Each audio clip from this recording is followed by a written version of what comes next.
Good evening, everyone. Today is May the 23rd of 2023. Time is now 6:00 p.m. This is the regular scheduled meeting of the Richland 1 Board of Commissioners. I do want to read a statement pursuant to the Freedom of Information Act, which is FOIA. The public is provided access to this live stream of the meeting via the district's website at www.richland1.org, as well as in person with limited seating. At this time, we will ask for a motion to go into executive session. Madam Chair, move we go into executive session to discuss said items. There's a motion made by Commissioner Devine to go into executive session. It's been seconded by Commissioner Myers. We'll open the floor for question or discussion. Seeing none, hearing none, we will call for the vote, and we will take this vote manually. All those in favor say aye. Aye. Those that oppose say nay. The ayes have it. Board will retire to executive session to discuss HR and personnel updates, administrative appointments, 3 of them, and the hiring of personnel. And we will reconvene at 7:00 p.m. Thank you so very much. Please beg my pardon. Office of Operations, which is a lease agreement with the City of Columbia. The board will retire at this time for executive session. Thank you. Time is now 7:12 p.m. Board of Commissioners have been in executive session with the session ending at 6:53 p.m. Motion was made by Commissioner Devine and it was seconded by Commissioner Clyburn to leave executive session, and the vote was unanimous. We're now ready for our public session, and we will call to order our meeting for tonight, beginning with our invocation by Commissioner Angela Clyburn. May we bow our heads as we look for guidance from our Lord Jesus Christ. Lord, Father, our district, Richland District 1, the ones that we serve, the students, the teachers, the parents, and our stakeholders that we serve, we look to you for guidance. We look to you to guide us with truth, honesty, and everything that we need to make conscious, righteous decisions for our students, for our staff, for our faculty, and for everyone that depend on us on a daily basis to lead this district, to educate our kids, to make sure that we are providing what we need for our children on a daily basis as we educate them. Lord, thank you so much. Amen. Amen. Thank you so much, Commissioner Clyburn, for providing us with the invocation on tonight. Before we move on in the agenda, I do want to take a point of personal privilege to wish a happy belated Mother's Day to all of the mothers of Richland 1, of our Richland 1 faculty and staff, but also to the parents, to the mothers of our children that we serve in Richland 1. We do want to wish you a happy belated Mother's Day on behalf of the Richland 1 Board of Commissioners. At this time, we will call for the adoption of the agenda. Madam Chair, move to adopt the agenda as presented. Second. There's a motion on the floor to adopt the agenda by Commissioner Devine, and it was seconded by Commissioner Clyburn. We'll open the floor for question or discussion. Seeing none, hearing none, we will call for the vote, and the vote will be electronically.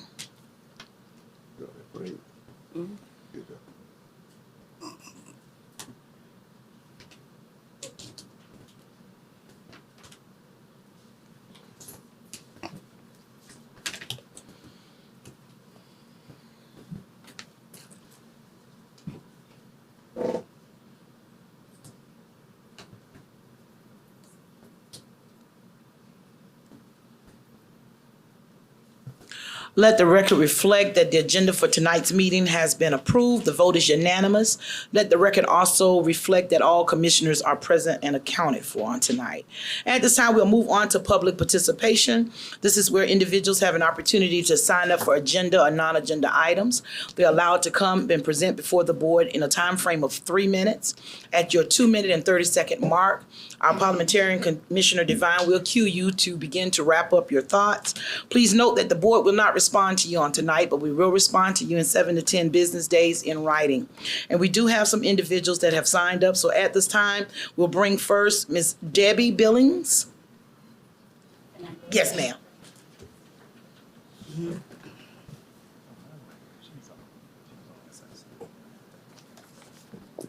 Thank you very much. Pleased to address the board this evening. So my name is Deborah Billings, and I'm the parent of a rising senior at Dreher High School. And we've been a member of the Richland 1 School District since 2007. Since 2020, I've been the Dreher High School SIC member and have served as chair for the last 2 school years. I'm also a founding member and chair of the Dreher Orchestra's Booster Club and have served on the SICs for Rosewood and Hand, where our teen attended elementary and middle school for 6th and 7th grade. So I am here tonight to express our deep gratitude as parents, on behalf of my husband as well, and my child, for the professionalism always demonstrated by Dr. Kevin Hassinger during his tenure at Dreher High School. And I've had the honor to collaborate with him through the SIC as a parent and in other capacities. His openness and welcoming spirit, clarity, transparency, and professionalism have been always very evident. And over the years, all of these qualities have been increasingly apparent. So with this combination of qualities and approaches, Dr. Hassinger has led as a high school where parents, teens, teachers, and staff are welcome, invited, and included. And these connections are incredibly important for creating a cohesive community, which I think all of us feel when we walk into Dreher High School, with a sense of pride, security, and camaraderie that exists every day. And this is especially important in a time of social division and so much conflict. So I want to congratulate Dr. Hassinger on his promotion and know that his service will benefit secondary education overall. I'm also here tonight to urge that the search for a new Dreher principal pay very close attention to the reasons why Dr. Hassinger's leadership has been so effective. His openness, his transparency, his constant communication and presence with students, parents, teachers, and staff. And he's always been supportive, always available. And these are the qualities that we feel as parents are really important in Dreher's next principal. We thank Dr. Prince's visit to our SIC meeting last week to gather feedback from parents, teachers, and staff. We had a great turnout, and we know that he has shared our feedback with all of you. And we would just like to urge that the Dreher department chairs and staff and teachers also be included in that process, given that 30 seconds. Dreher really is a community, and to maintain that sense of community and cohesion, that sort of communication and participation we feel is incredibly important. So thank you very much. Again, thank you so much, Ms. Billings. Board will respond to you in writing within 7 to 10 business days. Next, we have Ms. Pam Gillen. Did I say that right? Okay.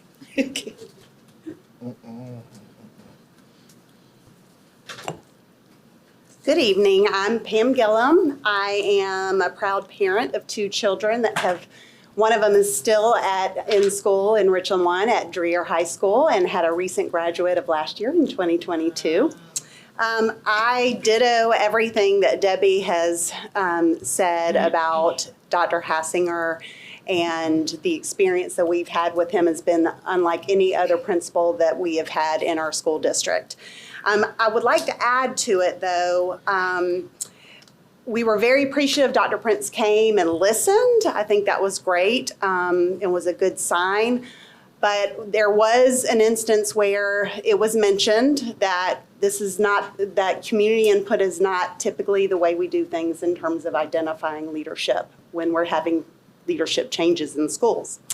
And so this is actually not something new for me, because I was the SIC chair at Meadowfield Elementary School and at Hand Middle School, and we experienced the same thing at that time. So I also remembered, I was like, oh, we went through strategic planning when I was the SIC chair, and I helped lead that at Hand Middle School as part of working with our SIC. So I decided to pull up and revisit our strategic plan, because I think it's just a good reminder for us. So this was created in 2019, and I'm not going to read it all to you guys, but I do want to emphasize some of the language that's in here in the strategic plan that's really important, I think, to the parents and to many, not just the parents at Dreher, but to the other parents at other schools who are also going through leadership changes. But starting with the vision, it says Richland School District 1, in collaboration with an engaged community, is committed to ensuring that each learner achieves his or her potential, and so on and so on. So really emphasizing collaboration with an engaged community. One of our core values is collaboration. We believe everyone has a role to play in promoting student success. One of our core priorities is to offer varied opportunities for families, stakeholders, and community partners to be meaningfully engaged in supporting student success. And then also in our strategic plan, one of the big things that was supposed to be implemented is the implementation of Joyce Epstein's framework of 6 types of involvement. And type number 5 is decision-making, which says include parents in school decisions, developing parent leaders and representatives. And so 30 seconds. This, to me, presents an opportunity that we could change the way we do the things that we do here in our school district so that we are meaningfully engaging parents as part of the decision-making process of our leadership in our schools. And I really feel like I hope that our strategic plan is more than just words on paper, and that you really are going to look at how we change our practices to engage, since that's what the plan is stating that we are planning to do. Thank you. Again, Ms. Gillum, thank you for being here on this evening. We will respond to you in writing in 7 to 10 business days. And next we have Mr. Charles McPherson. I'm sorry. That's all good. Okay. A little Irish, I guess. I try to make it make sense, man. I hope that my words are articulate enough to reach your educated ears. My name is Charles McPherson. My son is a student at Bradley Elementary, even though I'm stationed on Kilbourne and Rosewood, and the school that he could have went to was like right around his corner from the house. But Bradley said, this is a great school. He should come here. We'll teach him a lot. Bring him over here. So we did that. We made the sacrifice, and a few years back, I don't know, we kind of all came together as a community. We all agreed that participation awards are necessary.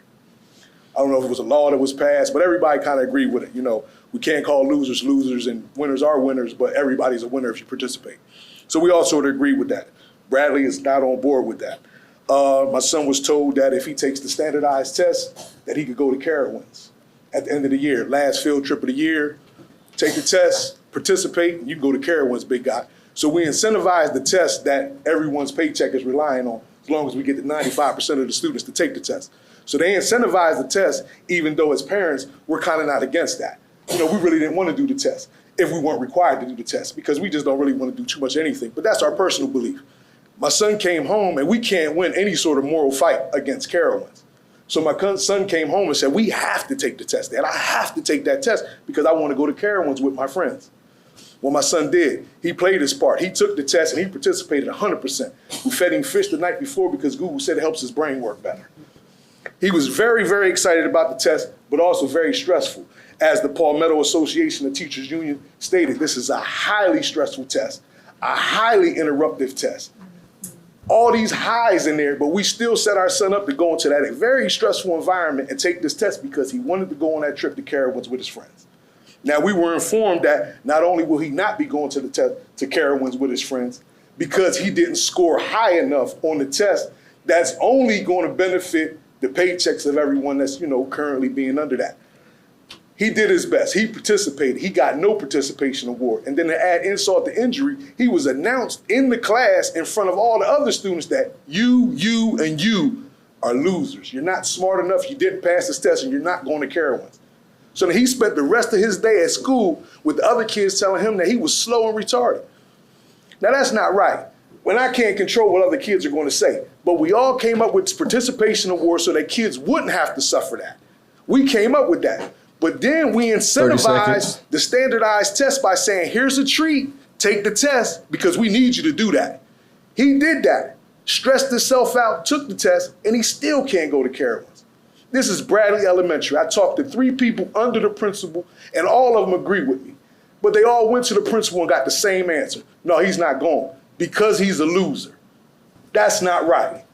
He didn't score high enough on a test that's not even based on him. I mean, it's generalized so that the entire United States can understand the test. This doesn't have nothing, he's going to the 5th grade, so he clearly did good enough to graduate, but he still can't go to Carowinds. That's not right. That's all I got to say. That's not right. Thank you so much, Mr. McPherson. Again, we won't respond on tonight, but we will respond to you. In His trip is Friday, so if it touches any of y'all hearts and y'all can make a phone call, I would like for him to go Friday. I can't afford for him to go because gas is $3 a gallon, but that's not the point. I would like for him to go. Thank you so much, Mr. Yes, Pearson. sir. Again, the board won't respond on tonight, but we will respond to you in 7 to 10 business days in writing. It's okay. At this time, we'll move forward in our agenda with our consent agenda. And if there's no objection from the board, we'd like to read all of the items in under consent. And if we need to pull anything, you can say so at this time. Commissioner Lomanak? I don't have a problem with it, but I did have some questions around 7.05. Right, okay. Any additional? Okay, we'll read them all in and we've noted your questions at 7.5. Thank you. 7.1 is your May 9th minutes. 7.2 is the contract extension to purchase fresh produce. 7.3 is an extension to purchase perishable milk products. 7.4 is an extension to purchase perishable and non-perishable food items, general groceries. 7.5 is an extension for weapons detection scanners, phase 2. And 7.6 is the approval of our April 2023 financials. What is the pleasure of the board? Move for approval. It's been moved by Commissioner Bishop, second by Commissioner Myers. We'll now open the floor. Are there any questions for 7.1, 2, 3, or 4? Commissioner Devine? Thank you, Madam Chair. Dr. Witherspoon and staff, just want to note that under that first one, fresh produce, that cost has increased significantly based off years past. Can you or staff explain why that is? Ms. Dixon is on her way up. Right. We get the child's name from that parent. You got it.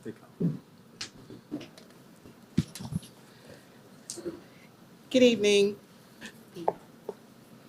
Madam Chair, Board of School Commissioners, Dr. Witherspoon, and guests.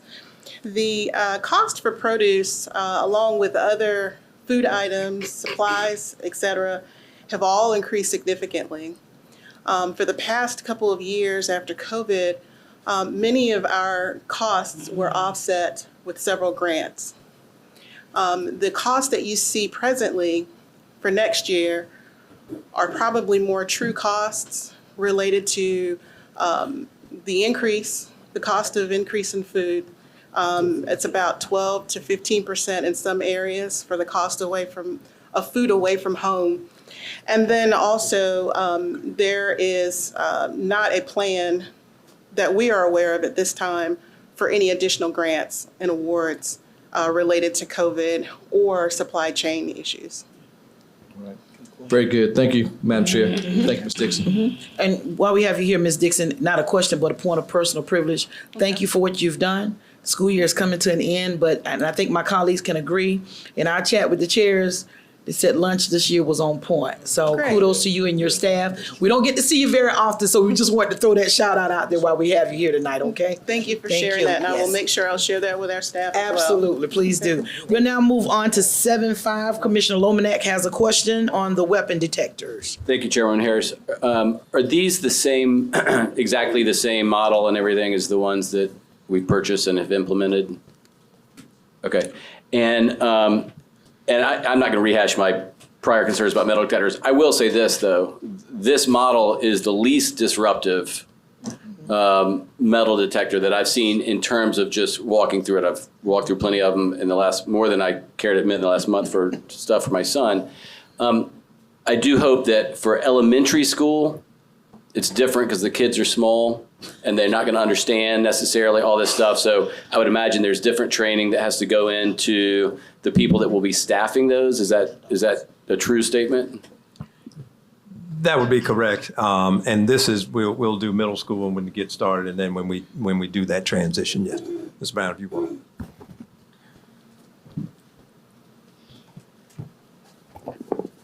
Good evening. To answer your question, in terms of the elementary schools, we're still researching that. And we'll probably be able to have more communication and discussion on that at a later time. But these units that we are implementing in our phase 2 will equip the middle schools and the rest of our district properties that. Okay, I apologize. I misread. I think I took the sentence out of context. It said installed at the remaining school, at the remaining schools, administrative buildings, but you just meant remaining schools on the general plan for weapons detectors, not elementary school. Then that's my fault, so everything I asked was irrelevant. I do have a question, because every time we talk about weapons detectors, it makes me think of all the other things we've discussed around school safety, because obviously I think everybody agrees metal detectors aren't the single answer. A year ago, we had talked about a school safety committee comprised of stakeholders and experts, similar to the health committee that I think does actually a really, really good job around some tough topics for this district. And I know some teachers and parents had reached out to volunteer to be on that committee. Can we get an update on where we are on that committee and if the district has decided not to do that, and if so, why? We have moved forward with that. And we could supply an update with you, to you, sir. So we do have such a committee, We had a first meeting, yes. and they've been meeting? We, not on a regular basis, but we have met. We started the process.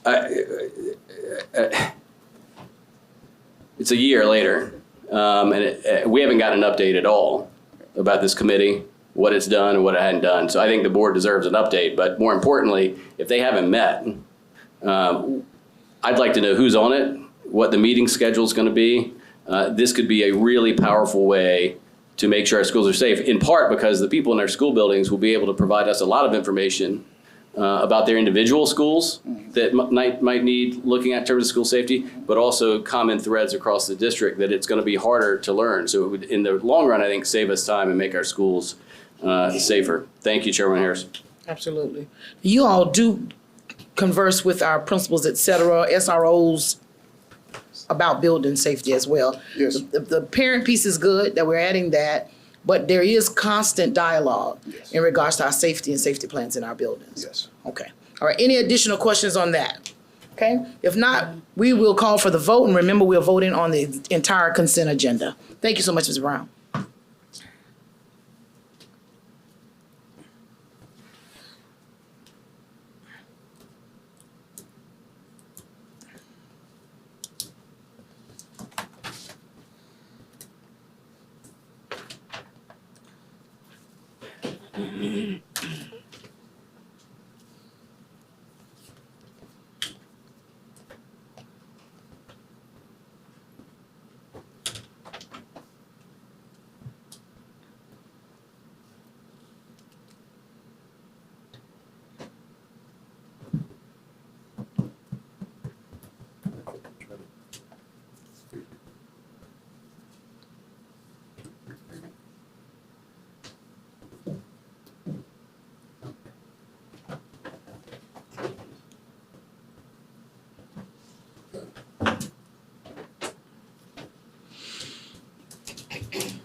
Okay.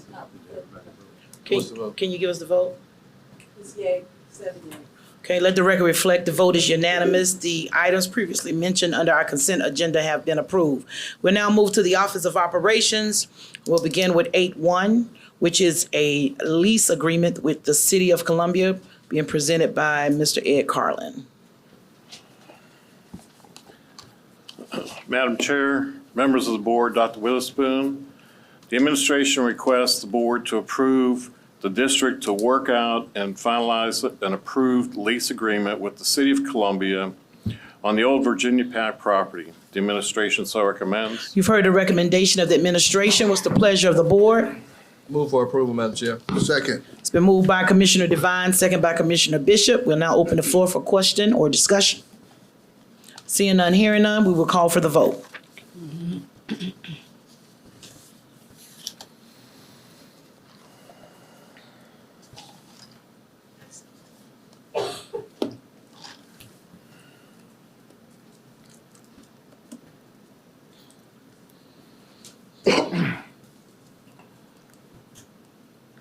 Let the record reflect the vote is unanimous and it has been approved. Thank you so much, Mr. Carlin. We'll now move on to 8.2, which is a contract to provide identification detection badging system.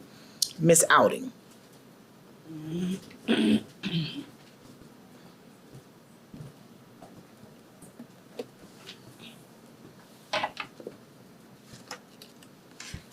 Madam Chair, members of the board, Dr. Witherspoon, the administration is requesting approval to award a contract to Morrison Consultant doing business as Access 411 to provide a complete turnkey identification, detection, and badging system solution. The administration so recommends. You've heard the recommendation of the administration. What's the pleasure of the board? Move for approval, Madam Chair. Second. It's been moved by Commissioner Devine and second by Commissioner Myers. We'll open the floor for question or discussion. Okay. I just have one question, Dr. Witherspoon, you can speak to this. This is upgrading or updating our badge system for our employees? That is correct. Okay, thank you. Any other questions or discussion? Seeing none, hearing none, we will call for the vote.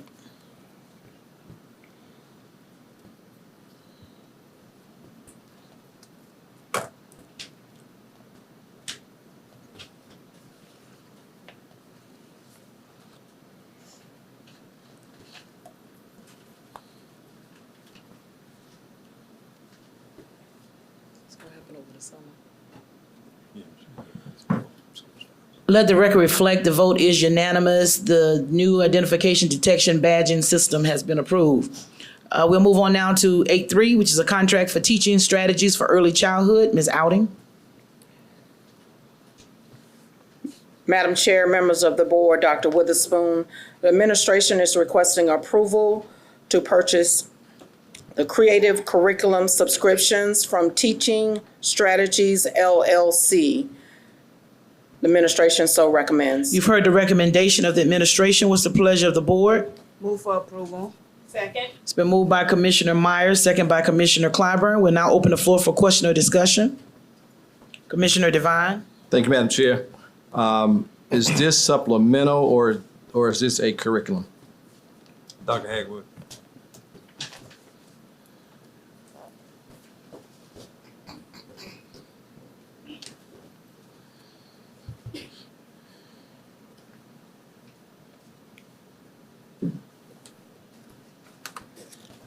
Good evening. This is an adoption as a part of our normal adoption cycle for pre-K curriculum. Is this from the state or is this local? It's state. They give us a few to select from. We consider all of those and get feedback from teachers and administrators and then and parents, and then we make a selection. And so this is the consensus selection. Very good. Thank you. Thank you, Madam Chair. Any additional questions? Okay, seeing none, we will call for the vote.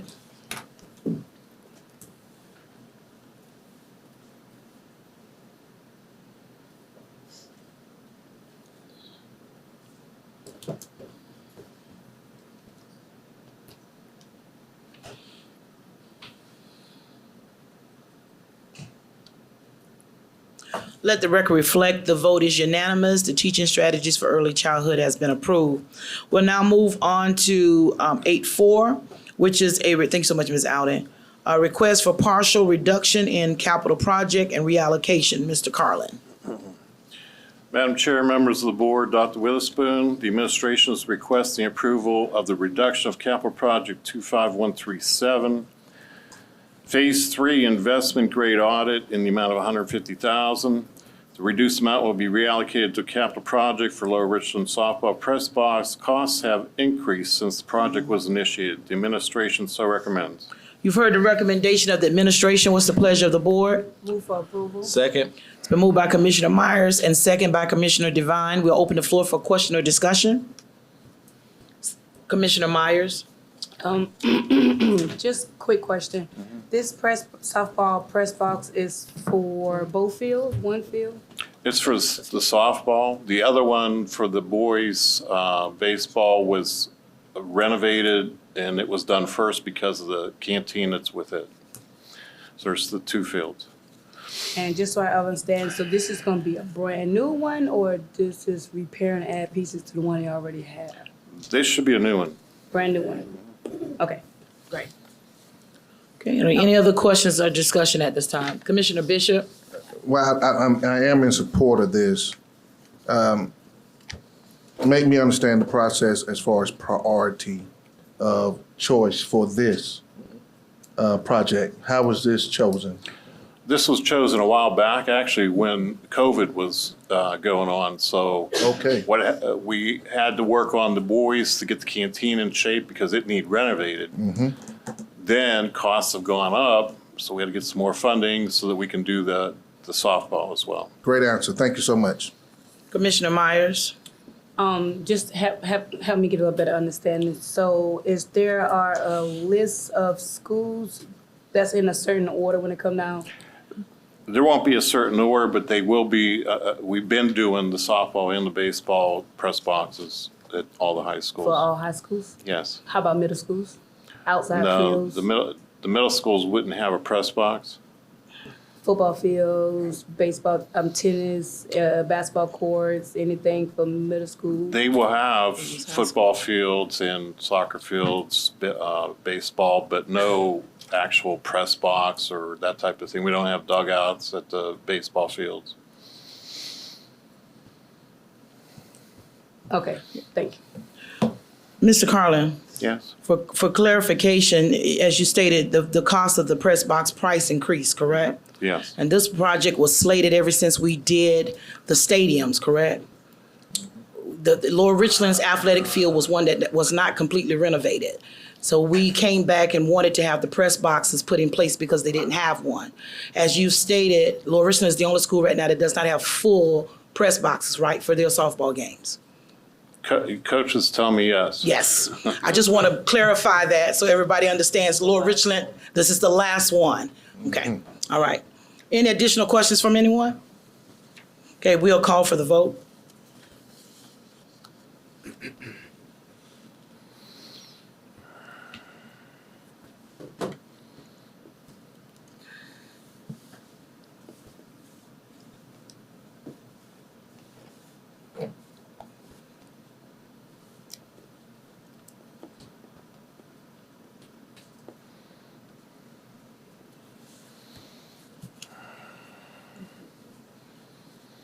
Let the record reflect the vote is unanimous to take a partial reduction in the capital project and reallocation. And we'll now move on to 8.5, which is the reallocation of the capital project funds. Mr. Carlin? Madam Chair, members of the board, Dr. Witherspoon, the administration is requesting approval to close capital project 25149 multi-factor authentication in the amount of $194,367. The closed amount will be reallocated to a capital project for ATA. This is the replacement of AT&T analog fax lines, which will no longer be serviced by AT&T as of July 1st. The administration so recommends. You've heard the recommendation of the administration. What's the pleasure of the board? Move for approval. Second. It's been moved by Commissioner Myers and second by Commissioner Devine. We'll now open the floor for question and discussion. Okay, seeing none, hearing none, we will call for the vote.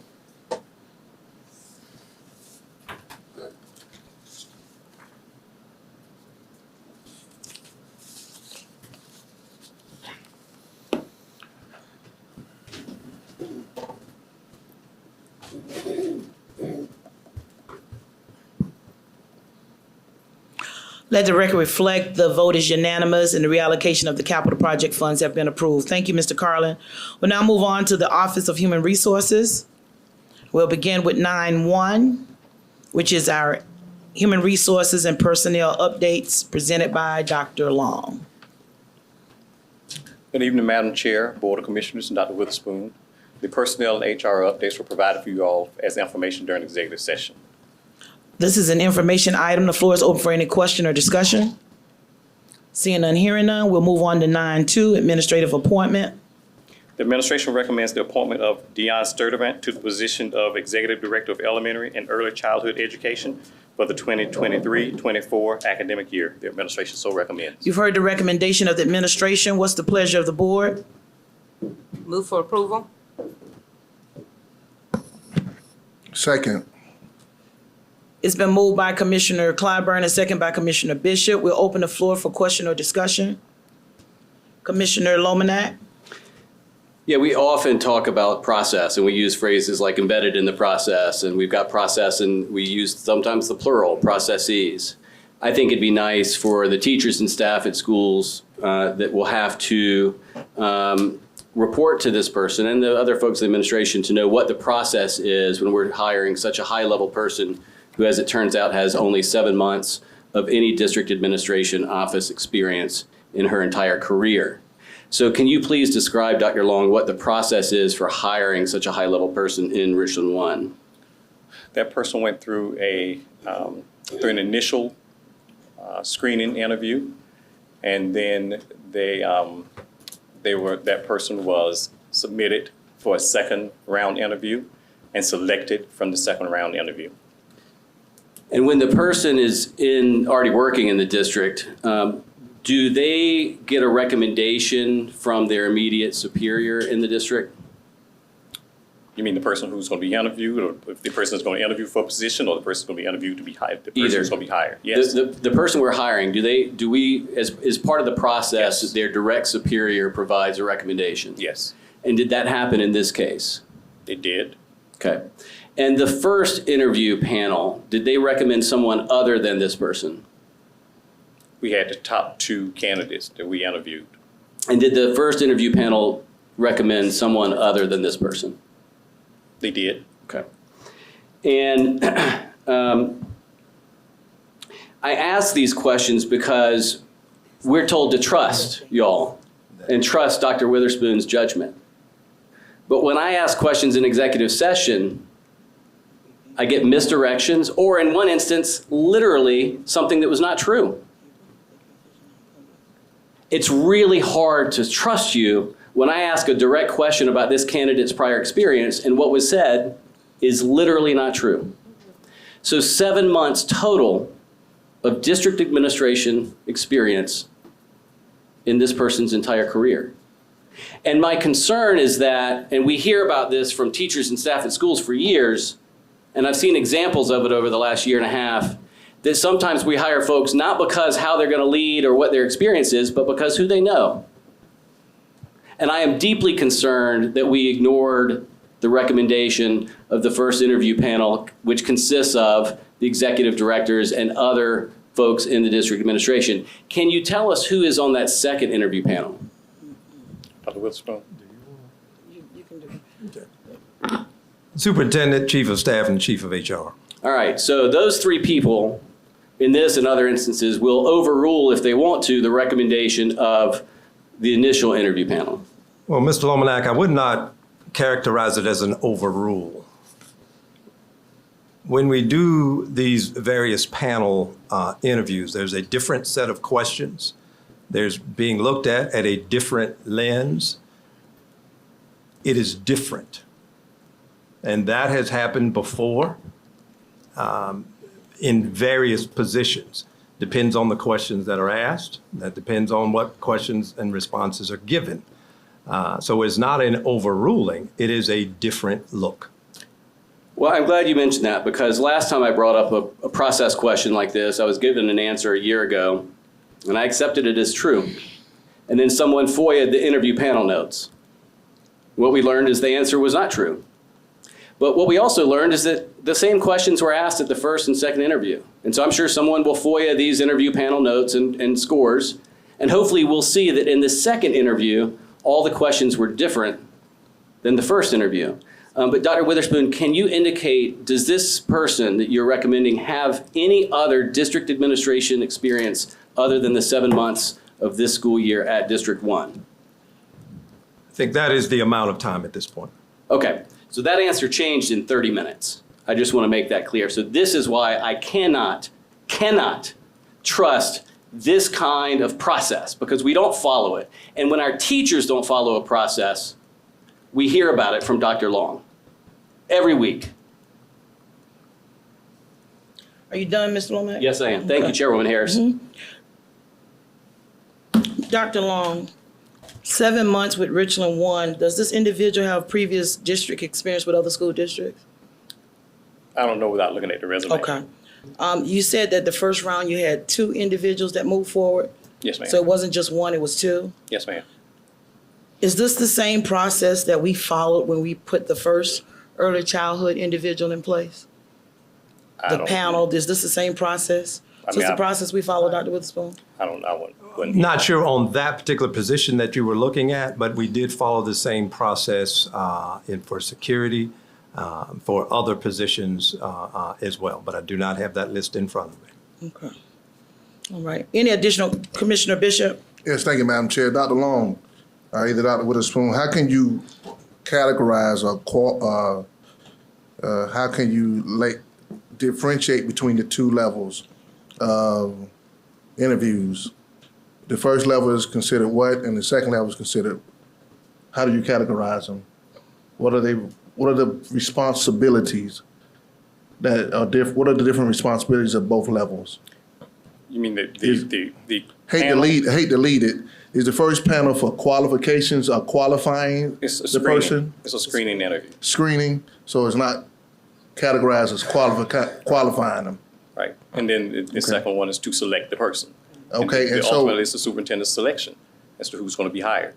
So the second level is all about alignment with the district, the Right. culture. Right. So the first level doesn't have that responsibility. Some, to a degree.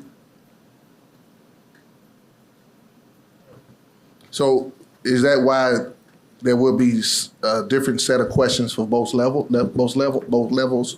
Sorry, I'm fumbling out of here right here. Both levels are different because of the level of questioning, correct? Right. And the interview for the appropriate fit for that position for the school district. All right. My question to Dr. Witherspoon, is this your recommendation, Dr. Witherspoon, for this position? Yes. And one more question, Chairwoman. Dr. Yes. Witherspoon, how critical is this position towards the success of the strategic plan as you're choosing this person? Can you explain to me how this person helps us achieve our goals? Not to protect the person, but filling the position. Thank you, and because there's not one person Yeah. that moves this organization forward. There are many, many individuals. There are many, many levels and the like. So what we look at, again, is a variety of things, experiences, quality, quantity, those types of things, and what's needed organizationally and what's needed for a specific position within the organization. Thank you, Madam Chair. Thank you so much. Commissioner Bishop, any additional questions at this time? Commissioner Weston? Yes, my question is this. I keep asking about the process as well, giving live examples so that I can understand what the process is, but it changes. So I can't trust the process. Therein, I can't trust the decisions made using that process. How can you improve the process? Well, I'm not sure, Ms. Weston, what part of the process that you don't trust and how we can assure you of that to move Well, you can forward. start by giving us the names of those who applied for the position and their resumes so that we will see the choices that were made. But if I can't trust the answers that I'm receiving, how can I vote intelligently on what I'm presented? We bring to you the recommended individual. By 3 people. Okay. Okay, any additional questions? Commissioner Bishop? It's not a question, it's just a statement. You know, as a board, we have a responsibility to govern the organization, and with trust and fidelity Need trust. from the recommendation of the superintendent, we have to vote on the hire. That's right. And so as we govern, we also evaluate if we're doing everything according to the strategic plan and meeting goals and objectives. Ultimately, because it's a hire and a recommendation from the administration, which is by way of the superintendent, to this board, when we begin to evaluate the success of not only that hire, but all hires, everybody who's in Richland 1, that evaluation tool tells us if we did something correct from this vote and any other vote. For the resources that are being put into schools, to the engagement of our community. And so I just want to say as a board, we have to be mindful of every decision we make in these votes and how it is successful according to our superintendent's leadership. And so as we go through quarterly evaluations and even the annual evaluation, we're voting on something that we're holding ourselves accountable to as well.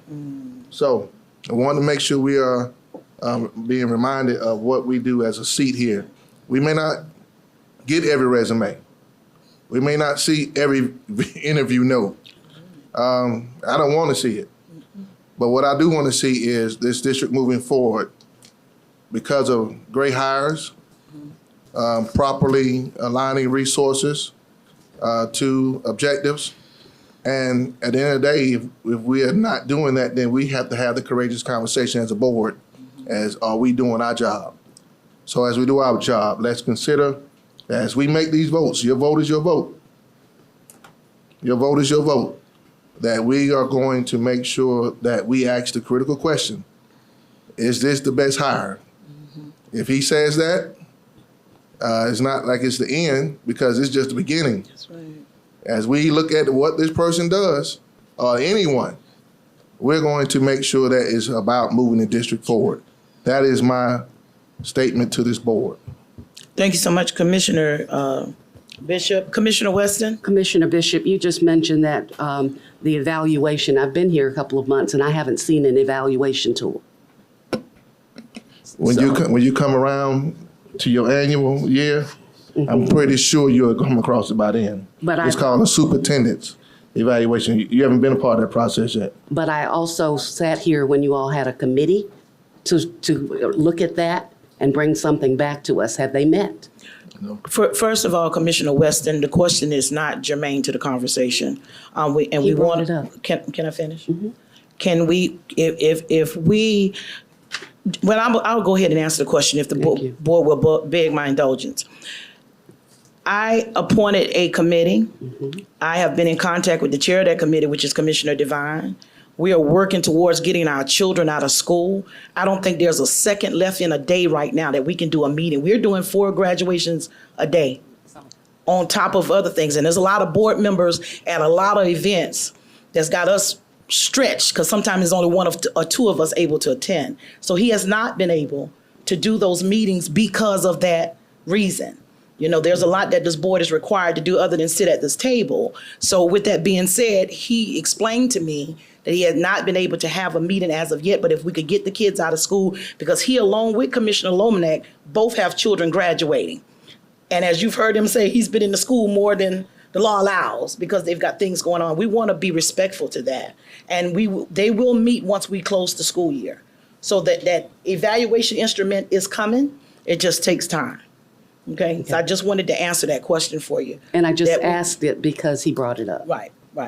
And that's why I just wanted to clarify to everyone, I would go ahead and answer the question, even though I'm not supposed to speak to that because that's not germane to the discussion, but I wanted to go ahead and answer it for you. Because I know you're learning. At the end of the day, let me share this with you and to the comment that Commissioner Bishop made. One of the things that we have to consider is that And Dr. Witherspoon, you know, I've asked for you to do this presentation and I hope we get to do it very soon. We have schools that have been put on a priority list. And there are some things that we have to do differently to get those schools off of that list. And it's my understanding that this individual that you're bringing before us on today is an individual that has administrative experience, which is one of the things that's going to be key to us, as Commissioner Bishop said, moving the district forward. We've got to get these kids off of this list. We've got to get these schools off of this list. And it was important that, you know, this individual, whomever, would have that type of experience so that they know what we need to do in these individual schools. Am I correct? That is correct. So with that being said, does this individual that you're recommending, I'm not talking about anybody else, do they have the experience that we need to get in the trenches and work to move these kids off a priority list? Yes. Okay. Any additional questions from anyone? Okay. Seeing none, hearing none, we will call for the vote.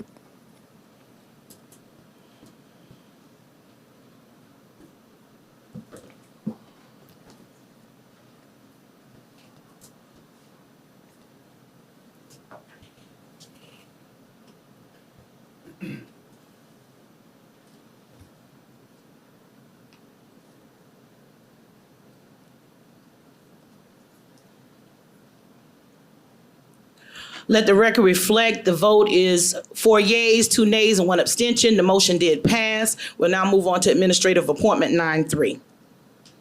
The administration recommends the appointment of Gregory Pickett to the position of principal at Hayward Gibbs Middle School for the 23-24 academic year. You've heard the Administration so recommends. You've heard the recommendation of the administration. What's the pleasure of the board? Move for approval. It's been moved by Commissioner Bishop, second by Commissioner Clyburn. We'll open the floor for question or discussion. Commissioner Weston? I'd like to go back to what one of the parents spoke about earlier to see if the SIC or the PTO or someone at the staff had input into the selection of a principal for the school. This is an appointment. We have a process, as was discussed, that the EDs of schools do that engagement. So it was the ED of schools and that's it? That facilitated that engagement. Okay, so they did talk to the SIC and the parents, et cetera? Yes. Any additional questions at this time? Okay, we'll call for the vote.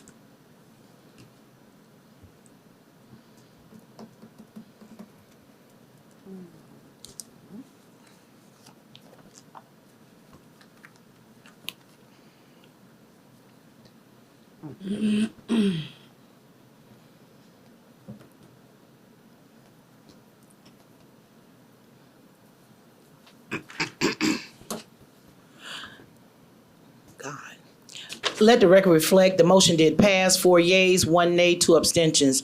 Appointment 9.4, Dr. Long. The administration recommends the appointment of Dr. Siobhan Rivers Grant to the position of principal at Gaston Elementary School for the 23-24 academic year. The administration so recommends. You've heard the recommendation of the administration. What's the pleasure of the board? Move for approval. Second. It's been moved by Commissioner Bishop, second by Commissioner Clyburn. We'll open the floor for question or discussion. Seeing none, hearing none, we will call for the vote.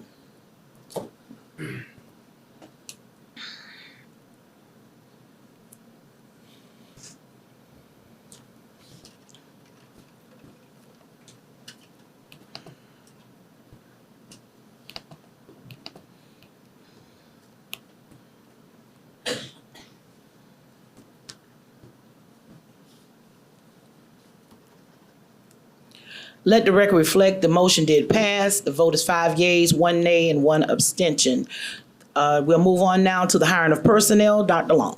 The administration recommends hiring all the teachers on the attached list for the 23-24 academic year. There are 30 teachers listed. The administration so recommends. You've heard the recommendation of the administration. What's the pleasure of the board? Move for approval. Second. Been moved by Commissioner Myers, second by Commissioner Bishop. We'll open the floor for question or discussion. Commissioner Lomanak.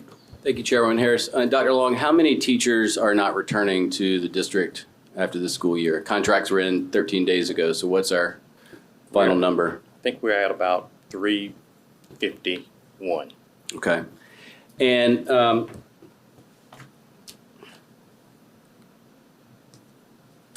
I've asked for what I consider, maybe nobody else agrees, the critical information of teacher turnover by school. When can the board expect to get that data from the administration? Dr. Witherspoon. We can send a date and Friday's update. All right, thank you, Chairwoman Harris. And that is for the current session, because we did receive the ones previous, correct? Yes, ma'am. So you're wanting this, Commissioner Lomack, for current? Correct. Okay, current. Because the previous one was sent. Right. Okay. All right. No other questions or comments at this time. We'll call for the vote.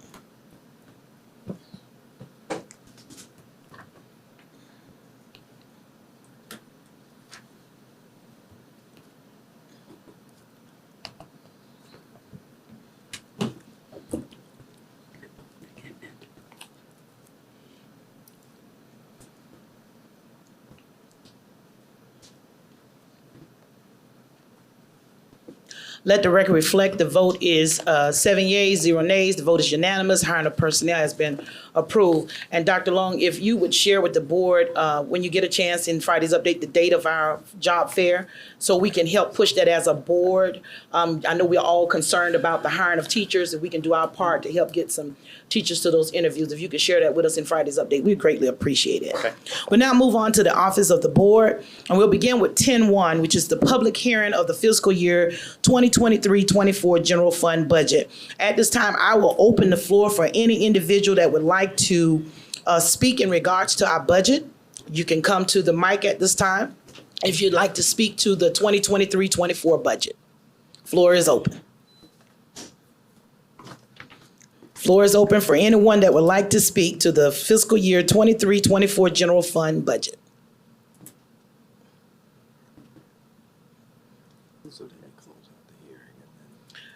Again, if there's anyone that would like to speak to the fiscal year 23-24 general fund budget, you can step to the mic at this time.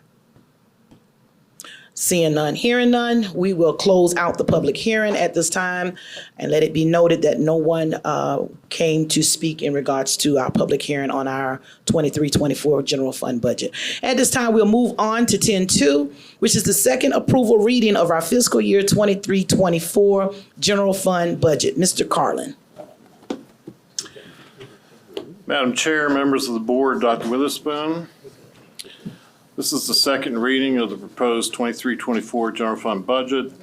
During the budget work session earlier 2 weeks ago, the proposed 23-24 general fund budget was reviewed and items included in the 24 budget were discussed. Some of these increases included approval of FTEs for the language immersion program to be moved to the general fund, move FTEs from special revenue to general fund because the funding will be moved to general fund, increase for security, and increases for some department budgets.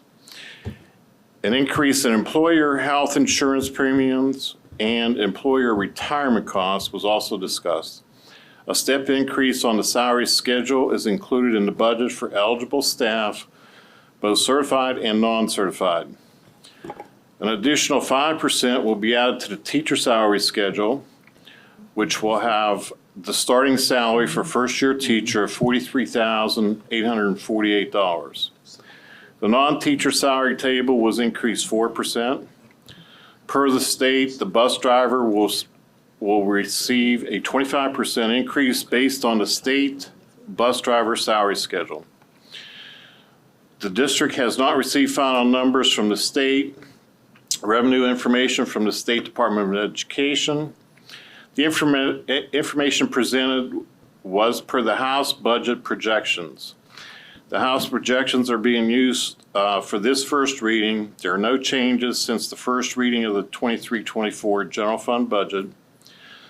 With the passing of Act 388 in June of 2006, the district is capped at an increase equal to the CPI, 8%, plus population growth, 0%, on operating millage, total 8%. The estimate for this is $265,473,308. The millage cap is 287.8 mills, which is an increase of 21.3 mills over the fiscal year 22-23 budget and is $14.3 million. The request to the county will be for 15 mil increase. The attached schedules are based on a needs-based budget.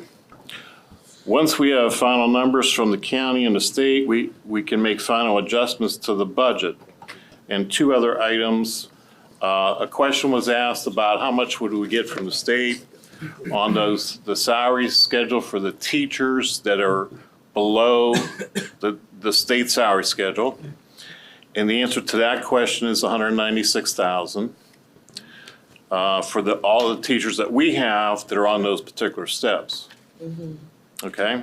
Second, the county auditor sent us last week that we had an increase in our amount of $4 million. So the request should only be for 9.5 mils, approximately. It's good news. The administration so recommends.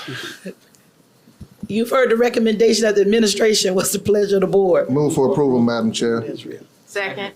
That's what I'm talking about. It's been moved by Commissioner Bishop, second by Commissioner Devine. We'll now open the floor for question or discussion. But thank you so much for that good news. That should put a smile on everybody's face at this table right now, because we've been concerned about the 15 mills. Yeah. With knowing what the county is already saying to the millage agencies. Yeah. So we may be in a little bit better standing with 9.5. Yeah. You talked about the 196,000, that's state dollars? Yes, that should be part of our classroom revenues. Let me ask you a question just for clarification. We originally talked about 15 mills with the first budget session, and now we're only needing 9.5, which is it's a plus because zero-based budgeting works for us. How critical, Mr. Carlin, is it if we don't receive this increase? Well, if we were to have to reduce, Right. Primarily you'd have to look at personnel, whether it be an increase that you're allowing for or number of people. So we'd have to make decisions based on information how much do we have to reduce? And that may come even with the state, depending what they finalize at. Right. That's happened in the past. But we'll look at other things if we can. We'll see if there's anything possible that we could put into ESSER to help us. But if we were told we couldn't have a millage increase, talking about $6.5 million. So you're going to have to look at personnel in some form. Okay. All right, I'll open the floor for additional questions. I got some more, but I don't want to hog the mic. Are there any additional questions from any board member? Commissioner Lomanat? Thank you, Chairman Harris. And I've already spoken with you about this, but I wanted you to explain it because the person who reached out to me and asked this question, and I didn't know, and I don't want to translate it for them, and I'm sure they'll just watch. But it's that one on page 20 of the longer document where it says the master's plus 30 hours, there are 2 positions, $4,500 supplement, and then the doctorate 4 positions, $9,000 supplement. Could you explain what that is so I don't have to? That would be the 4 chiefs that are doctorate, and the 2, I'm understanding that either master's plus 30 or CPA, or which would include me, but I won't be here, so I won't get it. Okay. Thank you very much. Thank you, Chairman Harris. Any additional questions? Okay, one final question, Mr. Carlin. In our budget, you talked about additional funds for security. Yes. Is that the increase for athletics? I know that when we first started with this process and we started adding additional dollars for games, for security, it was at one level. And I know that today it's much more money being required to bring in Richland County Sheriff Department. Are we adding any additional dollars for security as it relates to our games? We are. Okay. And in fact, Mr. Brown asked for more. Okay. But I had to balance the budget, and that was one of the items I had to reduce, but we are giving him more. Okay. And that's for games, Yes. football, basketball? Yes. Okay. All right. Good. That's good to hear. Thank you so much. Number 2, on our middle school athletics, we talked about putting additional dollars in there to really build that program. And I know COVID happened, and this was a discussion that we probably had about 4 years ago, Dr. Witherspoon. But COVID happened, and we kind of went into emergency, keep it safe mode. Did we do anything in this budget to increase those dollars for middle school athletics? Not in this budget, but in the last, we did add some sports to the middle schools a couple years ago. We weren't able to really do a whole lot in this budget, because we had to reduce. In fact, before we even brought it to you, we had to reduce quite a bit. Okay. So here's my question. How often do we review, Dr. Witherspoon, our stipends for athletics? And the reason I ask that question is because a lot of these coaches are responsible for more than just the game and practice. They're in those classrooms. They're on the top of a lot of things. Have we done anything to increase those stipends? Are we looking at that going forward? Where are we at? We will look at that going forward. I would suggest that Coach always brings me recommendations. Who, Coach Metz? Yes. Okay.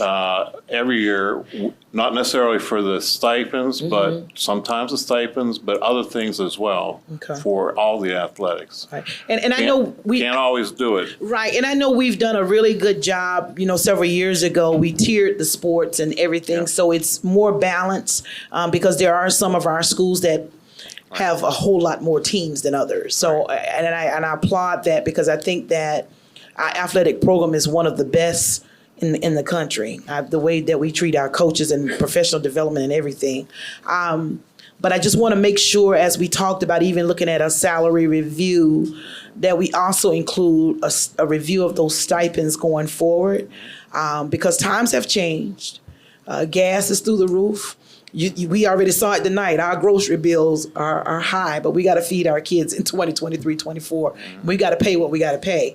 I would ask that we look at that as well, because that is additional cost to a lot of those individuals that work with our athletic program. It is extra curriculum, but it is just as important to our students, to have that cohesive balance there. So, Dr. Witherspoon, in light of us doing the salary study or review, whatever we call it, if we could look at those stipends as well, I would ask that. Absolutely. So we'll have that information as we make decisions in the future. Commissioner Bishop? Madam Chair, I just thank you for bringing up the conversation about athletics. I know some years ago we went from grass fields to the turf, and as you recommend some things for athletics, I just think that we need to look at the landscaping for some of those facilities as well.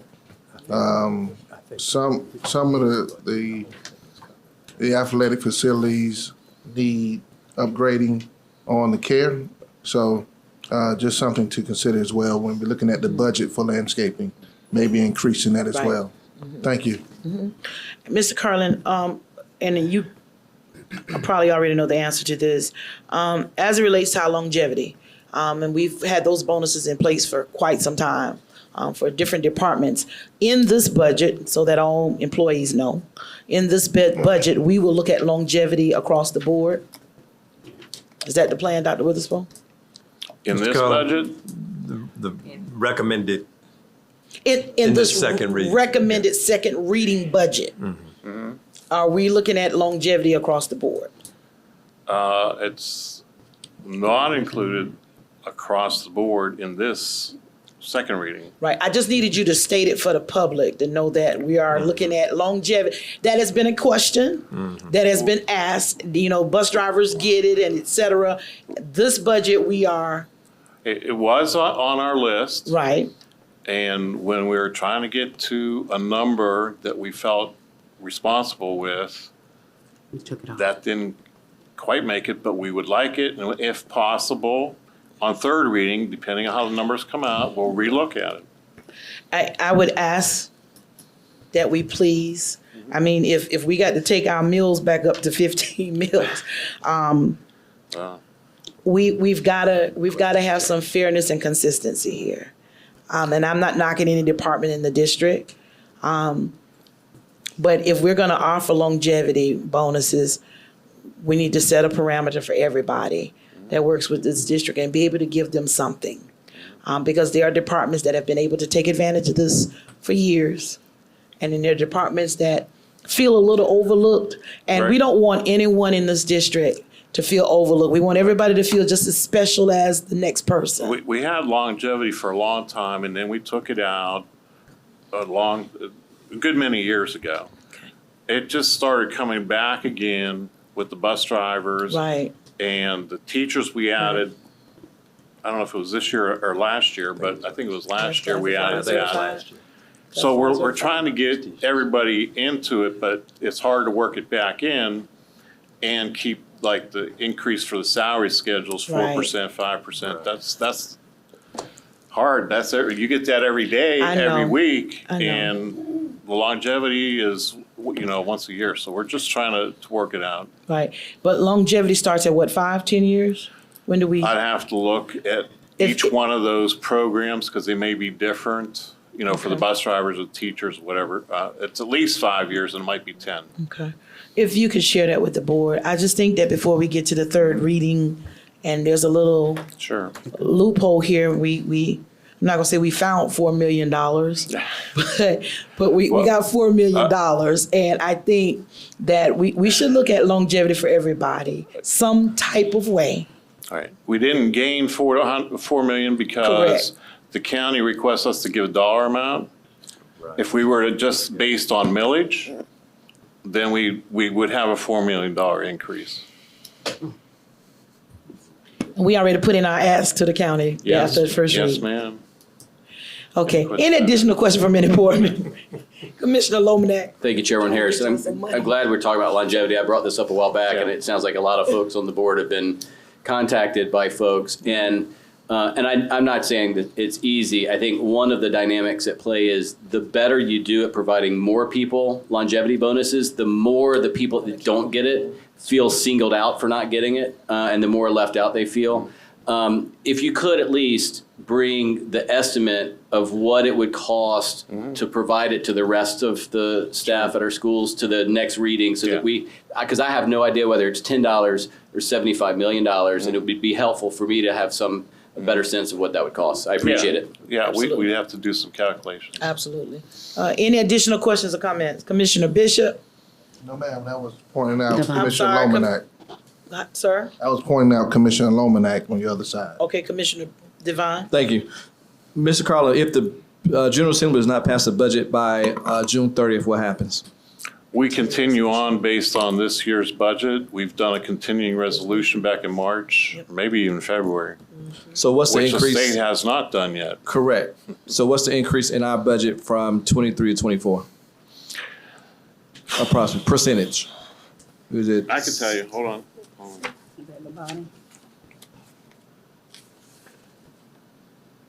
8.6, just about what the inflation was. And in dollars, how much is that roughly? A lot. Big question. Like 20 billion. 30 million. So if no budget is passed, we just do the continued resolution on what we have. We need about $30 million to operate for 23, 24. Is that correct? Correct. Without But you longevity. have, an extended period of time before you run into an issue. Right. And, the 1 year, 21, Right. they didn't do it till April or May. That's true. And we were on a continuing resolution. So I think we'll be fine. Now, if they don't want to pass it at all for the year, going to next June, that could be a problem. Major. Well, the conference committee met and they're at an impasse. I know. Right. So, I understand. right. So right now, I just want that known so it's not on us that Right. we haven't passed the budget. We get money from the state, so we're kind of at a standstill until the state Yeah, does something. pretty much. So I just want that known. So thank you for that. Thank you, Madam Chair. And with that question, in the event that we have to stay on this continued resolution, we don't foresee any issues with the county No, continuing that. I just no, I want- think their second reading is Thursday. Right. And the third reading is set for June 6th, so I don't see any reason why that wouldn't happen. Okay. All right. All right. I'm sorry. Let me Commissioner go back. Devine. So speaking of the county, did the value of the meal increase? It increased from this year to next year's. For operating 606,000 to 644,000, but I think it might even be higher than that. The auditor had not given us the actual value of the mill that he's using right now, but it may change again come September, because I don't know that the assessor has a final number yet either. Now, for debt service, it's higher than that. It's 44 million. 944,000, but again, I believe it's slightly higher than that. Okay, and then did we get CPI this year? We got CPI, But no growth? no growth. That's because they're not done with it. It may come out that we get 1% or 0.5% or something like that, but I don't think it's coming out. It should be coming out any time, but I haven't heard it yet. Okay, all right, very good. And then one last question I asked this at the last meeting, just want to clarify again, with the proposed increases for staff, the net to the average employee, they should see a net gain in their check, minus any health services that they may change around. Assuming no changes what they currently have, meaning deductions and their health Taxes and insurance all or that, yeah. whatever, yes, they will see an increase. Okay, Because they're good. going to get a step if they qualify, and then 4% or 5%, depending on whether they're a teacher or not teacher. Very good. All right, thank you, Madam Chair. Thank you, Ms. Carla. Thank you. I've got some more questions, but I'm gonna save them by third reading. We need to see how this money flow. yeah. Because, and I'm just thinking hypothetically, if we end up in this continued resolution, Yeah. we can't go to the county and ask for a cap. I'm just asking the question. I got it. Well, no, we can't. So- We can go back and ask for more. You can always go back and ask. Well, I think you know where I'm going. What I'm looking at is if we end up under a continued resolution, Yeah. we're gonna be shy of a good bit of, Well, a lot of our increases come from the county, so we may not be as Okay. shy as, with them as with the state. yeah. Good. All right. Any additional questions? All right, wonderful. We will call for the vote at this time for the second reading approval. And we have that meeting on Thursday. At the county.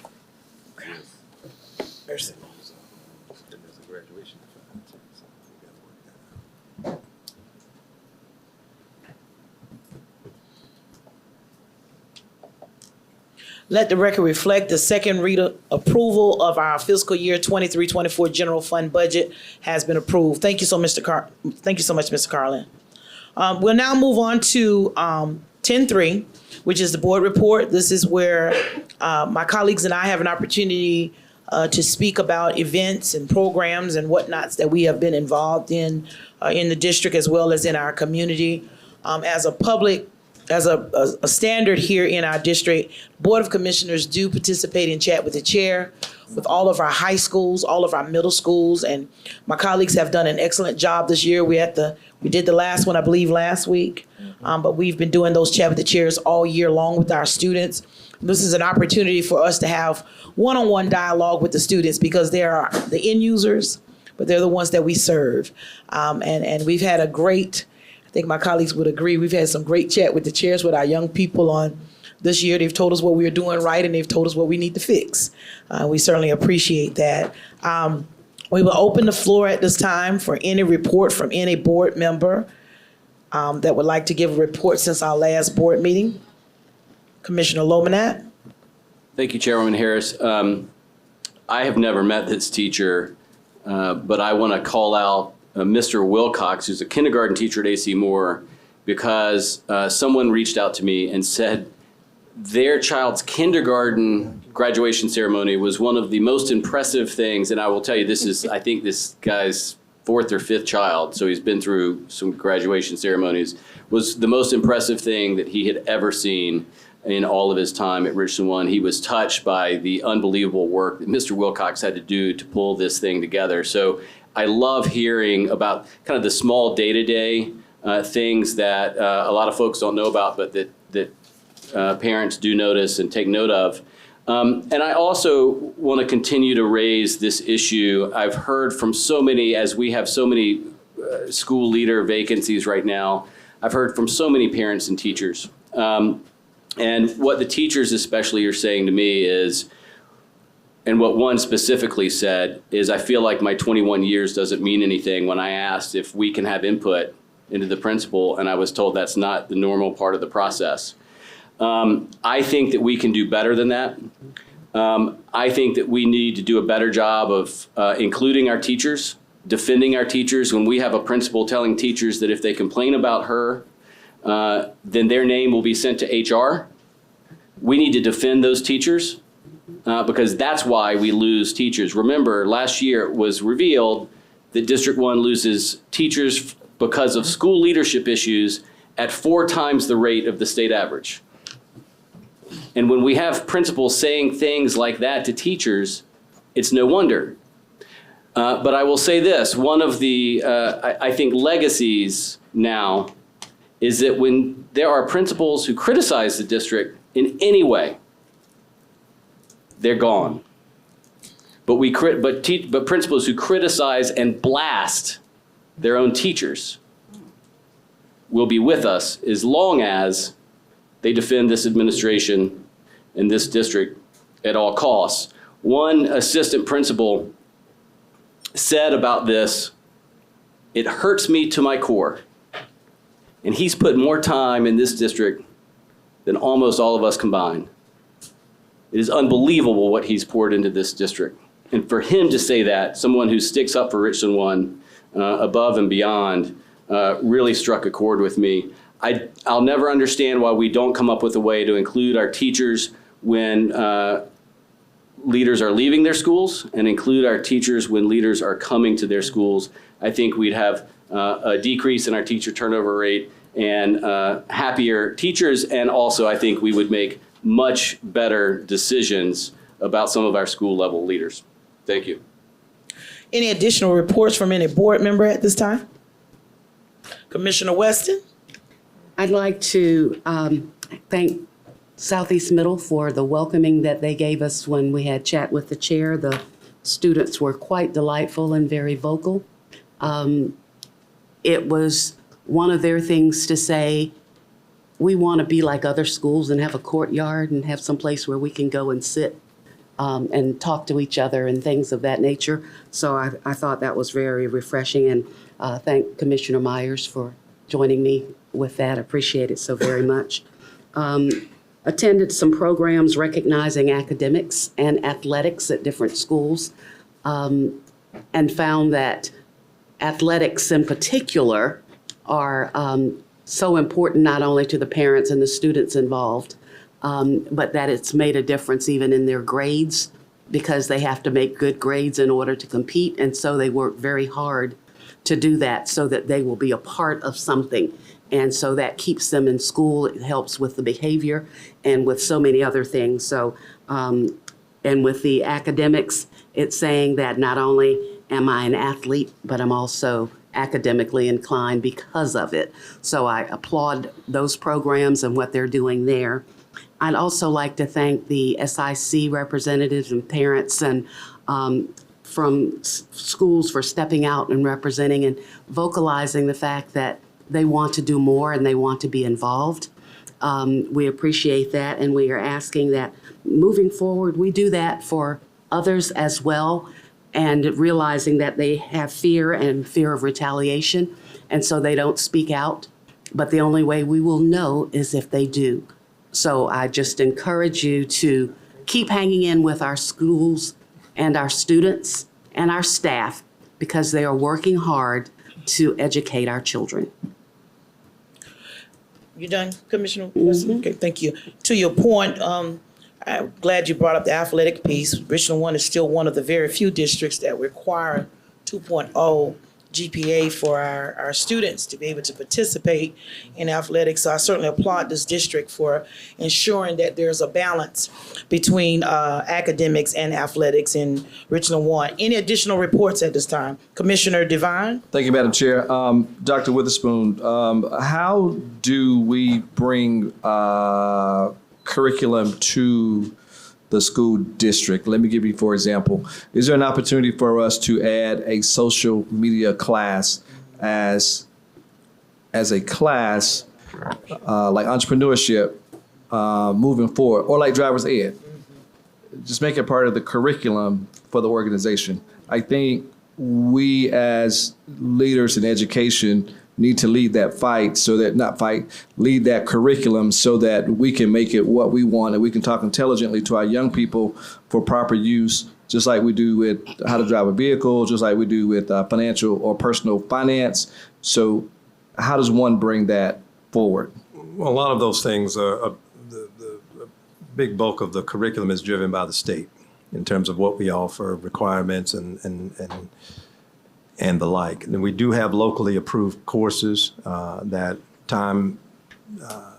periodically we will bring to the board for approval. But that's, again, there's the upfront time of writing that curriculum, who's going to teach it, training, textbooks, funding, and all of that. So there is lead time on that. So if there are things that, we want to take a look at locally, we do have the ability to do that, but there is some lead time and some requirements in making that happen.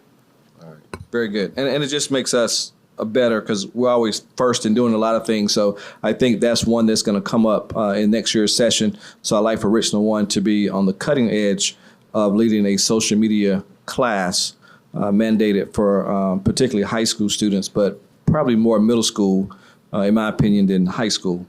So that's one. Several events, as you know, happened this past week.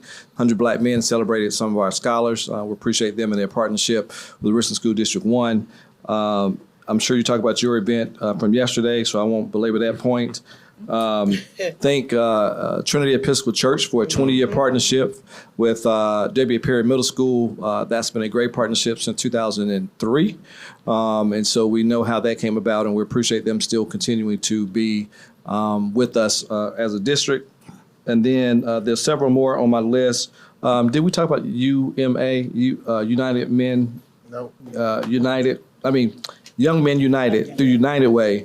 I know Dr. Brazard presented on your behalf on that Saturday, and we appreciate the partnership with United Way and Colonial Life. And so we appreciate them, and the parents and the mentors and the mentees got together, and the parents got to understand what the process was about. And so we appreciate them. Dr. Barron Davis led that for us as well, and also the gentleman from United Way and the young lady, Miss Fawcett from United Way, along with the young man from Colonial Life was there as well. And then graduations are coming up. Again, we did attend Fairwall Middle graduation. College this morning. And Adult Ed. Wow, that's 4 already? We've been busy. Yeah, we've been busy. So anyway, I just say that Fairwall, if y'all don't have a chance, particularly to our newer board members, go to Fairwall graduation, and I'll talk about this often. You will see the miracles that happen in the school district, where we take a child from where they are to where their potential and their dreams are.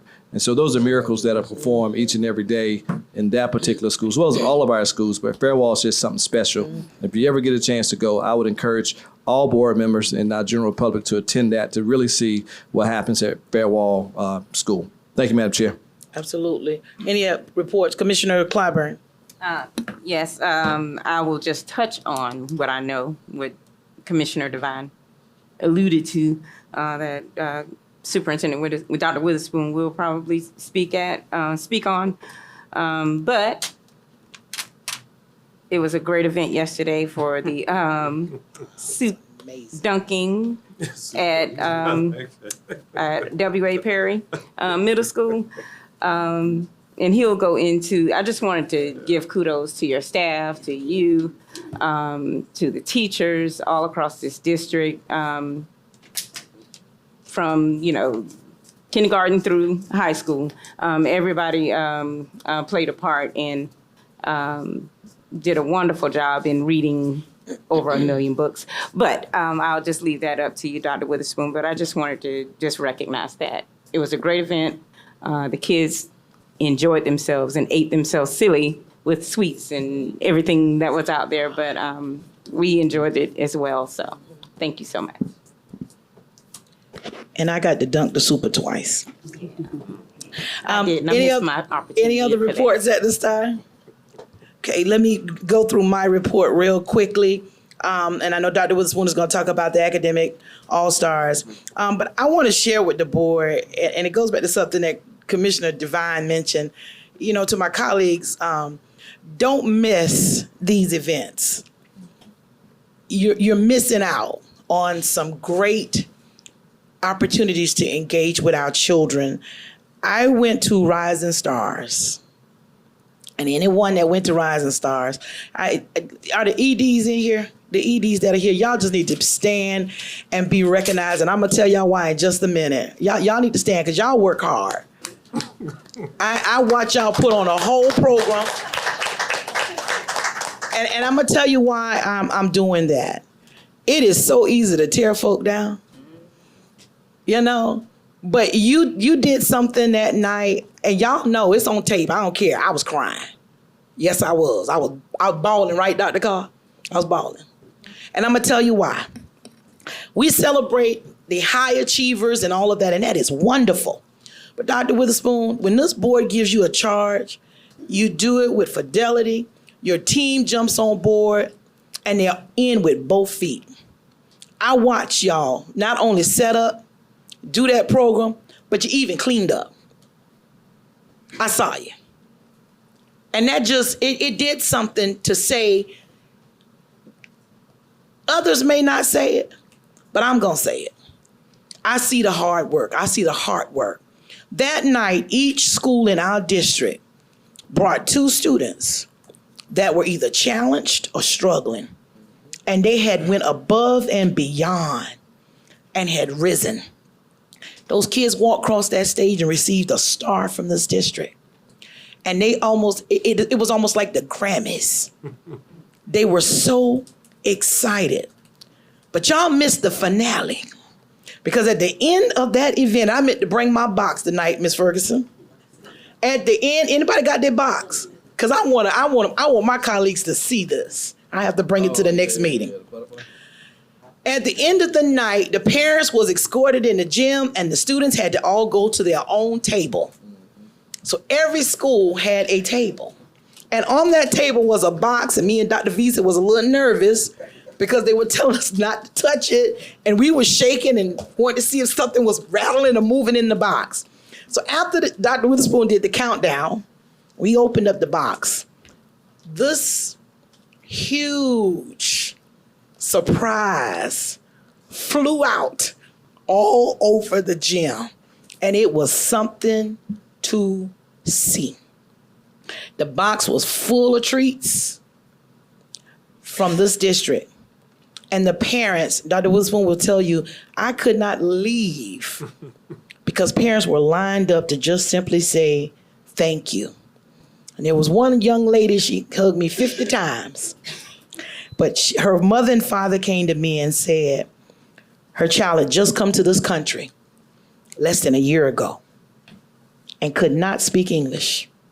And this young lady sat there with me and had a conversation, Dr. Long, like she'd been in America forever. And it was amazing.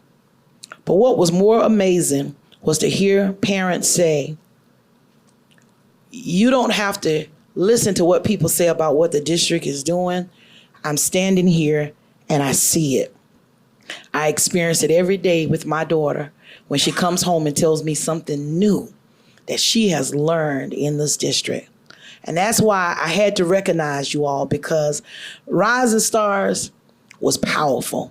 And I know you videoed it. I hope it's airing. I would ask my colleagues to go back and watch that. And if you all recorded that surprise at the end, just to see those children's face just melt, it melted your heart. It really did.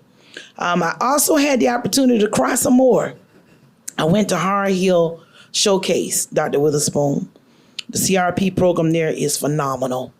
It's a program called I Am Genius, and there is a song that they wrote to the Travis Green medley about Richland 1. And I'm asking for a copy of that song because you need to hear this baby sing that she is who she is today because of Richland 1. Again, not a dry eye in the room. But these kids were in our CRP program after school, had taken their tests and excelled. And it was just something powerful to see, and I'm glad that I was invited to be there with them. And then, Doc, I know you're gonna talk about the adult ed graduation. I also had an opportunity to go to our community and school celebration. That partnership that we have with community and schools is amazing. Because it speaks to Dr. Bishop, those hidden needs that our children have that we don't often talk about, but they know about and they address for us. And then I also accompanied my colleague, Commissioner Devine, with Trinity Episcopal, celebrating, I think, their 20th year of partnership with our district, and that was another amazing event. And then today, I had an opportunity to be the speaker, Dr. Witherspoon, at my alma mater, which was Weber Elementary. And it was just an amazing event down there this morning. I had to fly to Columbia to get to Richland Middle College graduation afterwards, but another great event with our young people and their families. And of course, the middle college graduation on the day. And then on Sunday, an organization that I am a part of, a nonprofit, the Alumni Foundation, Dr. Bishop, put on their Diamond Festival, Gospel Festival, and was able to award thousands of dollars to some deserving seniors at Lower Richland High School. And I certainly want to say kudos to the members of that foundation that are consistently ensuring that scholarship money is flowing to those students that want to go to school, but also providing teacher grants for the teachers in that Lower Richland cluster. So I certainly wanted to give them a shout out. Now, Dr. Witherspoon, I just wanted to ask a follow-up question because I've heard the word retaliation mentioned quite a bit. Are you aware of any individuals in our district being retaliated on for having issues or bringing them forth to you at this time? No, I am not. And I would like to publicly ask that if there's an issue in this district and staff feel like they're being retaliated on, school district has an office. We have a number that you can call and share those concerns with us. I think everybody at this table will agree, as my colleagues, there is no toleration of that. However, I do understand that in any business, and this is a business, even though sometimes we want to think it's not, and we can bend hiring rules and employment rules, this is a place of employment.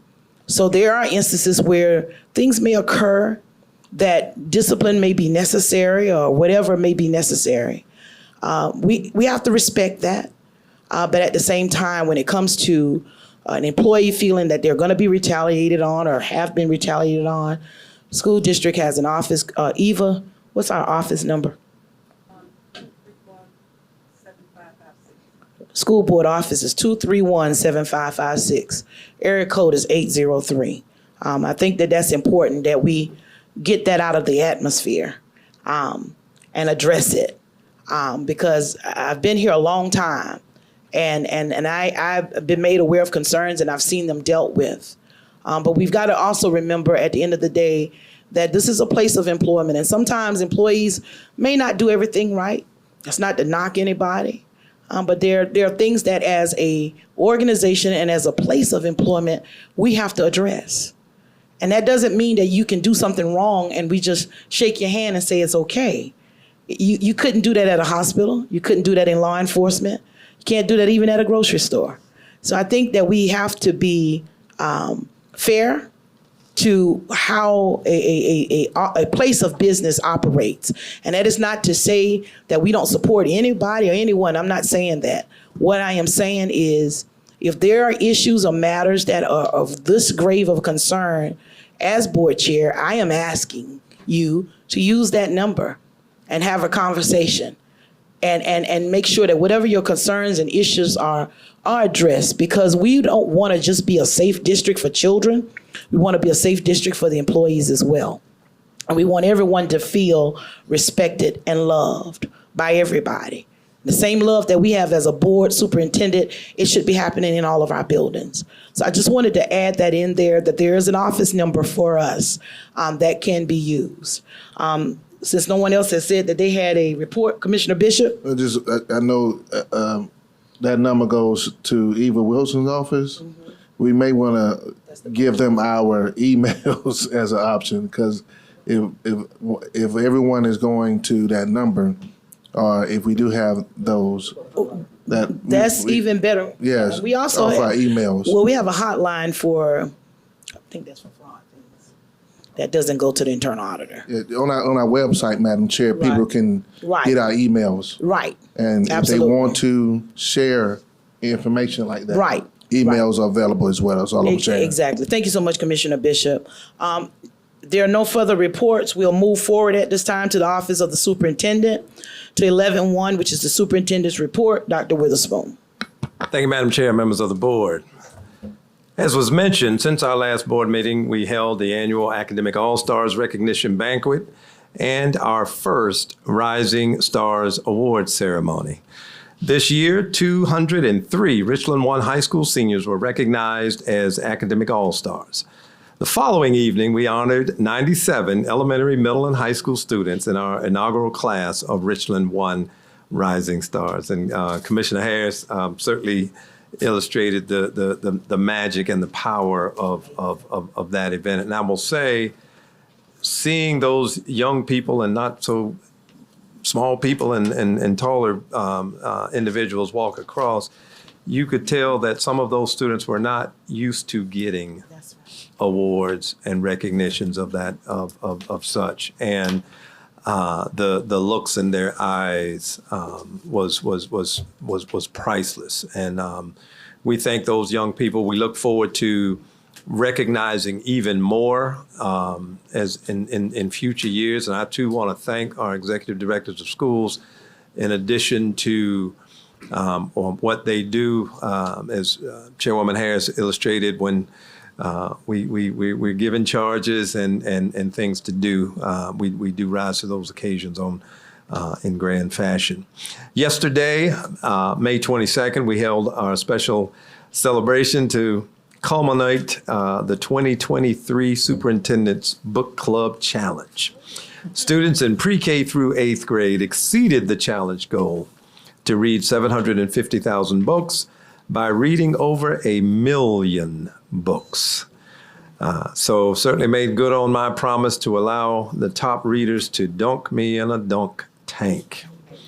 And first young lady, she did hit, but it was locked. So I had to unlock it, and that's why she got to press the button there. But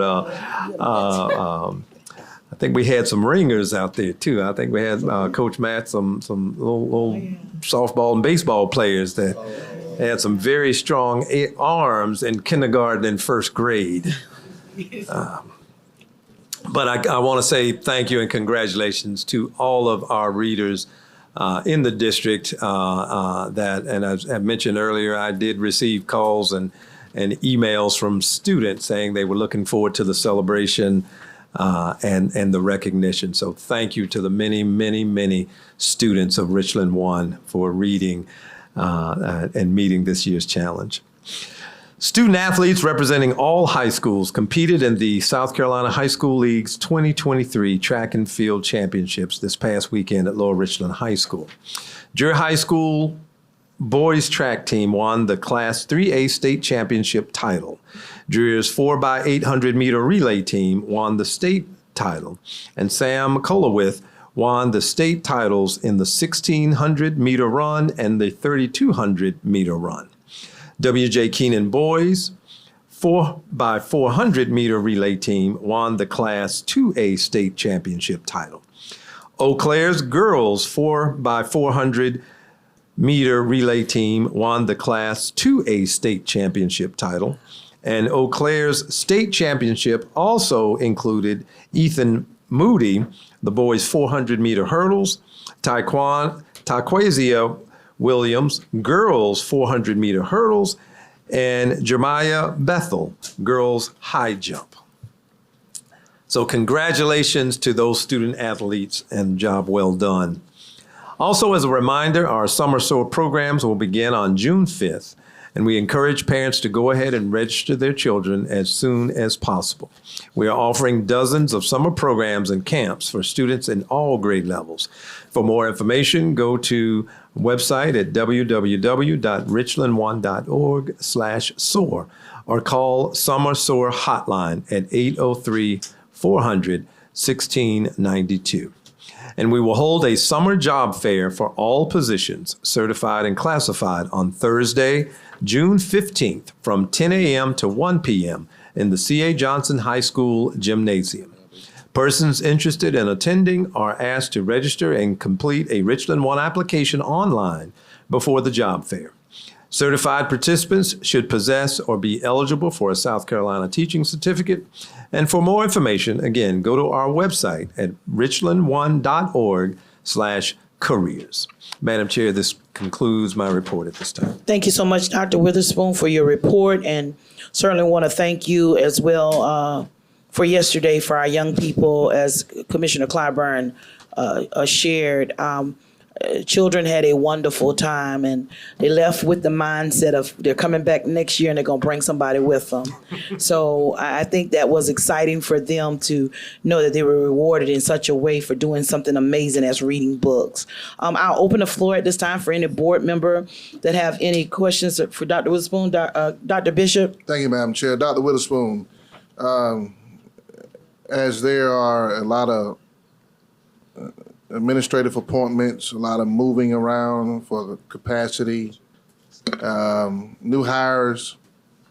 Can you speak to what would be a recommendation to a person who's looking to grow in the district, make themselves more available, or look forward to opportunities to take leadership in this district? And I hate to lead into the question, but i.e. you have some leadership classes that people can take within the district. Just speak to that so we can make people very aware of how to grow with Richland One. Absolutely. We have a number of leadership opportunities, whether that's at school level, district level, or departments. And first thing we would ask that, and that each and every one, I was told some years ago the best way to get the next one is do a great job with what you have. Mm-hmm. So we ask that folks, continue to do that great job. And we do have those leadership opportunities and ask for those growth experiences. So I do appreciate whether it's in HR with our leadership program with assistant principals, aspiring leaders, what happens from school level and department chair opportunities and other leadership opportunities to grow in that regard. So we continue to do that. Our EDs of schools certainly have had and continue to have conversations in that regard, as well as leaders across this district, so that we provide those growth opportunities where folks are and to avail themselves for those opportunities. One of the things that happens, I know sometimes folks may get frustrated or what have you, in that sometimes those are few positions. So and that depends. So if we've got one position and they're 30 folks saying, okay, I should or can or what have you, and then, the rest don't, then what happened?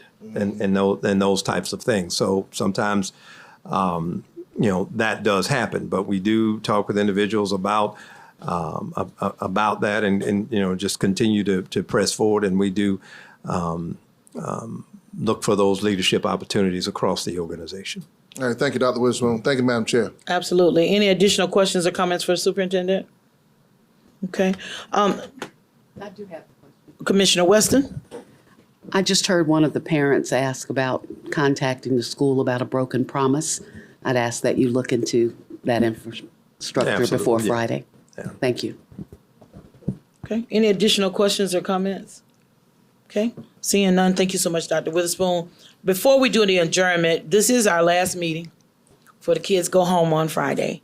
So on behalf of this board, Richland One Board of Commissioners, we'd like to thank all of our parents for your support in this 22-23 school year, for your dedication, those that serve on our SICs, our PTOs, our PTAs, our boosters, our reading buddies, our lunch buddies, and everything else that you do for us. We'd also like to thank our partners, our business partners, our church faith-based partners, our plethora of partners that we have out here that serve our students on a daily basis. We say thank you. And then to our faculty and our staff of Richland 1, to each of you, we thank you for your hard work and your hard work, and for showing up every day for our students and giving them all that you have to make sure that they get the best education possible. And then to our amazing students of Richland 1, as you get ready to leave us and go home for the summer, read, read, read. Read something. Turn the volume down and put on closed caption. I've heard kids are doing that now. Read the signs, read the billboards, read the magazines, the comic books, whatever. Read. Whatever you do, continue to keep your brain sharp, keep it focused, keep it engaged, because remember, your brain is a muscle and you must use it. You must actively keep it engaged. So to our students, thank you for bringing the best version of you to our classrooms each and every day. And without any further ado from any board member, we would like to wish everyone a very safe and happy summer, because the next meeting of this Board of Commissioners will be held on Tuesday, June the 13th, 2023 at 7 p.m. here at your Stevenson Administration Building, which is 1616 Richland Street. There's no objection from my colleagues. You can consider yourselves dismissed. Have a safe, wonderful, and a healthy summer.